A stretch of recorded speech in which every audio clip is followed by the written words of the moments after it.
The quiet volunteer who had worked with the same team for 3 years suddenly took command. David's movement style, structural analysis approach, the directives he gave to other team members, this wasn't panic. This was training.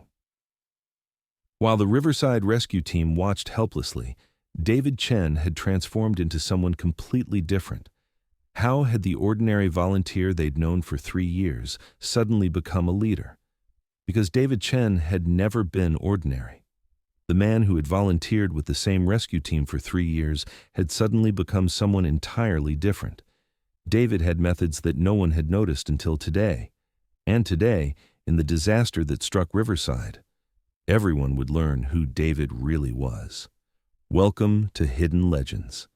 Tell me in the comments which city you're watching from, because when you learn this man's true identity, you'll understand why he worked with the same rescue team for 3 years and why he chose these types of operations. If you believe stories like this need to be told, hit that subscribe button and turn on notifications. David Chen, 41 years old. He had been working with the Riverside Volunteer Search and Rescue Team for 3 years, 7 months and 12 days. He attended training every weekend, was instantly ready for emergency calls, and quietly did his job. An ordinary volunteer. But David wasn't there by accident. That region was most vulnerable to natural disasters. Mountain slopes, flood risk, earthquake fault line. A perfect observation point. Because David Chen wasn't just a rescue volunteer. He had served for 18 years in Navy SEAL Team 6 as a special operations specialist. That Saturday morning was like any other. David had arrived at the team center at 7 a.m., checked his equipment, participated in daily training. Same humility, same silence, same staying in the background. Team leader Jake was smiling, other volunteers chatting, everyone saying, "Quiet, David's in the corner again." But when the emergency siren sounded at 2:30 p.m., everything changed. Because a major landslide had occurred, and 7-year-old Emma Miller was trapped under the debris. David's presence in this town was no coincidence. When Jake received the information over the radio, his face went pale. Landslide news was coming in. Many people were trapped on Morrison Street.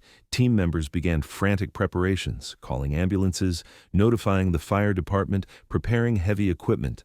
But David got up from his corner and approached Jake. His voice had changed. He was no longer the quiet volunteer. David asked how many people were trapped. Jake was surprised. David had never spoken like this. This was a serious, commanding voice. Jake said at least 6 people were trapped. The family home had completely collapsed and there were children inside. David's face hardened. 18 years of experience was kicking in. Because he was no longer volunteer David, he was Petty Officer Chen. And there were only minutes to rescue Emma. David Chen had joined the Navy in 2000, 22 years old, engineering graduate with big dreams. Navy SEAL selection was the world's toughest military test. David had successfully passed through a process where only 25 out of 1,500 applicants made it. SEAL Team 6, the Navy's most elite unit. Operators spoken of only in legends. His first assignment was in Afghanistan in 2003. He served in operations targeting Taliban leaders. David's specialty was SERE, survival, evasion, resistance, escape, survival, evasion, and rescue operations. SERE operations were very different. Every second mattered, every move calculated, every decision a matter of life and death. His second assignment was in Iraq in 2007. Hostage rescue operations in Fallujah. Hostage rescue, civilian protection, urban warfare. But David's real skill was structural analysis, analyzing collapsed buildings, finding safe passage routes, rescue from under debris. His third assignment was in Haiti after the 2010 earthquake. Post-natural disaster search and rescue, civilian aid operations, international cooperation. David had conducted 89 successful search and rescue operations over 18 years. 100% success rate, never lost a civilian. David had retired in 2018. 18 years of operations, countless rescues, severe PTSD. Adjusting to civilian life was very difficult, constantly searching for threats, evaluating every situation tactically. Alcohol problems, social isolation, depression. Veteran support wasn't adequate. When he moved to Riverside, he wanted to disappear in the mountain town. No one knew him, didn't know his past. When he joined the volunteer rescue team, people were pleased, experienced, reliable, quiet. But starting search and rescue work was a trauma response, part of PTSD therapy. He showed real skills, but no one noticed. Too professional, too precise. For 3 years, he'd been working with the same team, attending the same training. Everyone thought he was Quiet David. People thought he was a harmless veteran volunteer, but he was actually the most dangerous rescue asset. And today, those rescue skills would save a life. When David approached Jake, the team had gone quiet. Everyone saw this different David. David asked about the geological structure of the landslide area. Jake was confused. He didn't understand what David meant. David asked for information about soil stability, secondary collapse risk, safe access routes. David's questions were professional level. He was talking like a geologist. Jake wondered why David was asking such questions. David hesitated. Was it time to reveal the identity he'd hidden for 3 years? David explained that time was critical in these types of operations, that he was a search and rescue specialist. Everyone on the team froze. What was Quiet David saying? Jake reminded him that David was a volunteer, that there were professional teams for this. David said professional teams would arrive in at least 2 hours, that Emma didn't have that much time. David pulled out his old military ID from his pocket. Faded, worn. Petty Officer David Chen, Navy SEAL Team 6, 18 years active duty. Jake looked at the ID. The photo showed young David with a serious military expression. Jake asked if this was real. David said it was very real, and Emma's life was in danger. David began mental calculations. 18 years of experience kicked in. David asked how old Emma was. Jake said she was 7 years old. David wanted to know how long she'd been under the debris.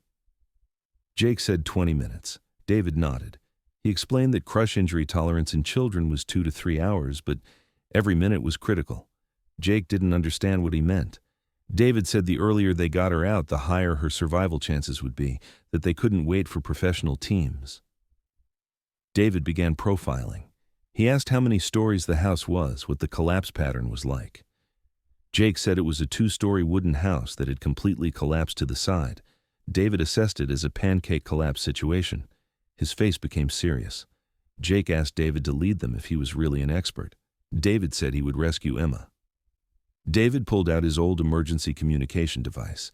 It had frequencies he hadn't used in 3 years. He said he would make a few coordination calls, contact his old connections.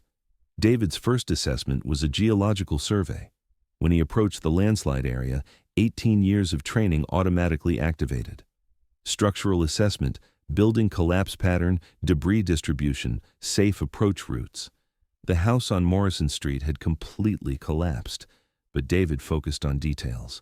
Load-bearing walls still partially standing, air pockets visible in debris field. David began giving commands to position team members at specific locations. He told Jake to go to the northeast corner, Mike to the southwest, Sarah to perimeter security. Jake was surprised. David wasn't the team leader. David said he was now, if they wanted to rescue Emma. David pulled out advanced listening equipment, military-grade acoustic sensors. David called out to Emma, asking if she could hear him. A weak voice came back. Emma said she was there. She was scared. It was very dark. David's heart sank. The voice was very weak. Emma's time was running out. David told Emma he would reach her, that she should focus on his voice and stay calm. David used advanced listening equipment to pinpoint Emma's exact location with military-grade acoustic sensors. David calculated 2.5 meters deep, northeast quadrant, air pocket under debris pile. But the problem was, to reach Emma, they needed to lift a 3-ton steel beam, and if this beam fell, it would fall on Emma and be fatal. David asked Jake if they had a hydraulic jack. Jake said they did, but this was very risky. If the beam slipped, Emma could die. David said the beam wouldn't slip, that he would support it. David took position. The structural engineering knowledge he'd learned over 18 years kicked in. Load distribution, weight-bearing calculations, risk mitigation. David said he would lift the support beam 15 degrees, that Jake needed to position the jack. David used his own body weight as a counterweight, his 95-kilogram body against a 3-ton beam. According to physics, it was impossible. But David had been trained to make the impossible possible. David gave the signal. The jack engaged. The beam slowly began to rise. David strained every muscle. His veins bulged. His breath was cut off, but he maintained position. Jake excitedly shouted that the access tunnel was open. David told Emma to follow his voice, that he was coming to her. But at that moment, secondary collapse began.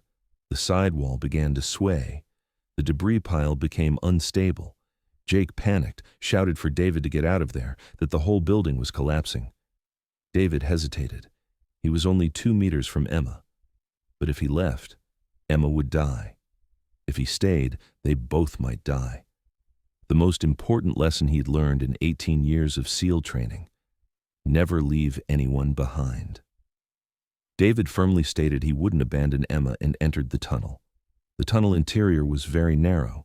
David had to advance in army crawl position. Every movement disturbed the debris. Every second the collapse risk increased. David asked where Emma was. Emma said she was there. Her foot was stuck. She couldn't get it out. David turned on his flashlight. Emma was trapped under a concrete slab. 7 years old, scared, but conscious. David introduced himself and said he would get Emma out, but she needed to stay calm. David examined Emma's leg. Pinned but not crushed. Circulation okay, feeling intact. David explained that he needed to move the concrete, that it would hurt a little. David used a portable leverage tool, mini hydraulic system. Lifting the concrete slab 3 inches would be enough. David asked Emma if she was ready and activated the tool while counting. Concrete lifted. Emma's leg free. David asked if Emma could move. Emma tested her leg. She said it hurt, but she could move. David said it was perfect, that they needed to get out of there quickly. David put Emma in piggyback position. Thanks to 18 years of physical conditioning, carrying a 30-kilogram child wasn't a problem. But while returning through the tunnel, final collapse began. Ceiling chunks began falling. David was doing an internal countdown: 5 meters to exit tunnel, 4 meters, 3 meters. A major debris piece fell, hitting David's shoulder. The pain was severe, but he didn't stop. 2 meters, 1 meter. David shouted that he and Emma had emerged from the tunnel. Jake immediately began medical assessment. He asked how Emma felt. Emma said she was scared, but okay, that there were tears in her eyes, but she was smiling. David collapsed to his knees. Adrenaline crash. 45-minute life-or-death operation completed. David whispered to himself, "Mission accomplished." Emergency response teams arrived 10 minutes later. Professional paramedics evaluated Emma. The lead paramedic reported minor contusions, mild dehydration, possible ankle sprain, full recovery expected. Emma's parents arrived, hysterical with relief. They asked who had saved their daughter. Jake pointed to David, sitting quietly, cleaning debris from his equipment. He said it was their volunteer, who turned out to be Navy SEAL. When emergency response teams arrived, the operation was complete. Fire Chief Rodriguez approached David and asked who had organized this rescue. Jake pointed to David and said it was their volunteer, who turned out to be Navy SEAL. Rodriguez was surprised and asked what a SEAL was doing there. Jake said they were now understanding that he had never been just a volunteer. Emma's family wanted to thank David. Her father said David had saved his daughter's life. David remained modest and said it was a team effort. Everyone had contributed. The father said David had provided leadership and shown professional expertise. Local news wanted to broadcast David's story. David declined. He said heroes don't need publicity, they need effectiveness. David's rescue performance transformed the Riverside community. County Emergency Services offered David a consultant position. They said they shouldn't waste his experience, that he should work in a professional capacity. David accepted part-time. He said civilian lives mattered as much as military missions. Regional Search and Rescue invited David to an instructor position. They wanted him to train the next generation and share his expertise. David developed a training program, military techniques adapted to civilian rescue. He said every rescue matters, every life has value. Other veterans followed David's example. Skills transferred to civilian service. Military training doesn't end with discharge, it evolves. David's story inspired the regional veteran community. Riverside Volunteer, SAR, began recruiting veteran members. Military experience was transferred to civilian emergency response. David retained the Quiet David nickname. But the meaning changed. Silent professional, silent effectiveness, silent heroism. Local schools invited David as a guest speaker. David told students that military service continues in civilian life. Skills transfer. Experience adapts. Mission continues. David still works at Riverside Volunteer SAR today, still with the same silence, but he's no longer Quiet David. He's Professional David, Expert David, the man who saves. People occasionally ask if he regrets leaving the military, if it was worth it. David always gives them the same answer: service never ends. It just finds new applications. David watches the community from the mountain trails. Every weekend when he comes here, he knows Emma is safe, other families are protected. 18 years of service continued in civilian life. Different uniform, same mission. Being a Navy SEAL isn't just military. It's protecting, serving, never giving up. And here, every day, he was protecting civilian lives. He touched the old SEAL Team 6 badge in his pocket. He still thinks about the civilians he couldn't save in Afghanistan. But he's grateful for Emma he could save here. Because real heroes don't retire. They just find new rescue zones. Real heroes don't seek fame, don't want recognition, don't expect thanks. They volunteer in quiet corners, show unlikely skills, and silently protect the world. David Chen never tried to become famous. He never demanded respect. He simply went to volunteer every weekend, attended training, and was ready when needed. That's ultimate heroism. Hidden readiness, unrecognized capability, instant effectiveness. David occasionally closes his eyes and sees Emma's rescued face. Inside, he knows. He prevented family tragedy. He saved innocent life. And that knowledge is enough. Heroes don't need applause. They need mission success. So have you ever encountered someone like David, an underestimated volunteer with an extraordinary background? Share your experiences in the comments. Help us recognize hidden rescuers around us. Because here at Hidden Legends we know the greatest heroes are often the most humble ones. Sometimes they wear uniforms, sometimes volunteer vests, but always, in emergencies, they're there.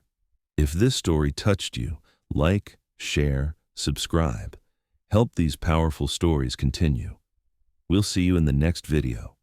Until then, remember, your local volunteer might just be helping the community, or might be a legend waiting for a disaster moment. That quiet team member everyone ignores? Could be a harmless civilian, could be your emergency's guardian angel. You'll never know, until lives need saving.